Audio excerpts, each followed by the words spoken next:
The rebel with the cause. Meet Holden Caulfield, probably literature's most famous dropout, and definitely its most controversial teenager. Imagine a 16-year-old with the vocabulary of a sailor, the cynicism of a middle-aged critic, and a heart that's surprisingly tender beneath all that anger. What would you do if you got kicked out of your 4th prep school? Would you go home and face your parents, or disappear into the city for 3 wild days? The Great Escape. Holden just got the boot from Pensy Prep, his 4th school failure. But here's the twist. Instead of going home to face the music, he decides to go rogue. With nothing but some cash and a red hunting hat, yes, it becomes iconic. He heads into New York City for what becomes the most analyzed weekend in literary history. We've all had moments where we wanted to just escape everything. But what happens when you actually do it? The phoniness detector airs. What makes Holden fascinating? He has this uncanny ability to spot what he calls phoniness everywhere. Teachers, classmates, adults, nobody escapes his razor-sharp observations. But here's the question that'll keep you thinking. Is everyone really fake? Or is Holden just seeing the world through pain-colored glasses? Adventures in the concrete junglet city that never sleeps, neither does Holden. A teenage boy wandering through 1950 seconds New York at night. He checks into a seedy hotel, tries to order drinks in fancy bars, and even calls up an escort service. Though nothing happens, our boy's got more heart than he lets on. New York becomes almost like another character. It's beautiful and ugly, exciting and lonely, full of possibilities and dead ends, just like Holden himself. The museum. Mr. Rihers, where things get really interesting. Holden becomes obsessed with the Natural History Museum, specifically how the displays never change. The Eskimo stays in his kayak, the bird stays frozen in flight. What if you could freeze moments in time? Would you want to? Holden's fascination reveals something profound about his fear of growing up and losing innocence. Encounters that change everything. Nuns. 2 nuns eating breakfast change Holden's entire morning. Little girl.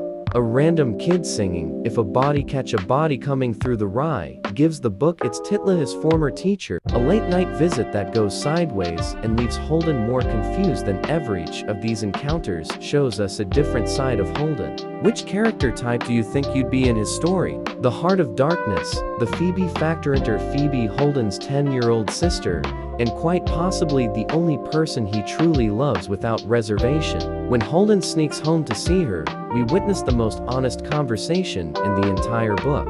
Phoebe asks Holden what he wants to do with his life. His answer?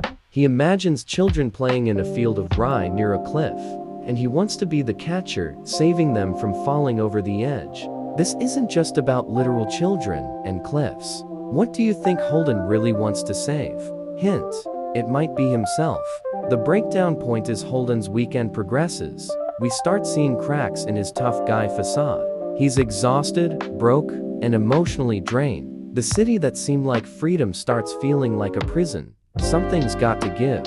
You can feel it building. This can't go on forever. The central question throughout these 3 days. One question haunts every page. Is Holden a hero trying to protect innocence in a corrupt world? Or is he just a troubled kid who needs help? What's your take? Is Holden a hero or someone who needs saving himself? The carousel revelation. The moment everything changed without spoiling the end. And let's just say there's a carousel. And sometimes, the most profound realizations come not from dramatic confrontations, but from watching someone you love simply be themselves. Sometimes protecting someone means letting them take their own risks, make their own mistakes, and find their own way. What makes this book timeless? The voice. Holden talks like a real teenager, messy, contradictory, and painfully honest. The questions every generation finds new meaning in his journey. The emotions, anger, loneliness, love, fear, it's all here in raw, unfiltered form. Legacy that won't die. This book has been banned, celebrated, analyzed, and argued about for over 70 years. Why? Because Holden's voice is so authentic, so real, that he feels like someone you actually know. Some see Holden as a whiny rich kid. Others see him as a sensitive soul crushed by a harsh world.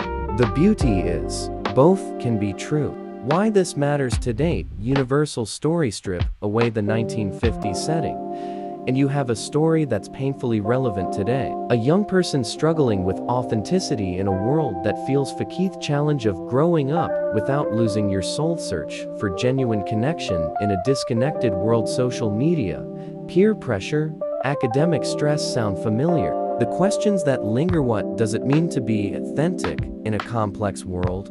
How do we protect innocence without becoming bitter? Is growing up really about losing the best parts of ourselves? Your turn to decide. Holden Caulfield isn't asking you to agree with him. He's asking you to think, to question, to feel something real in a world that often feels scripted. So here's my question for you.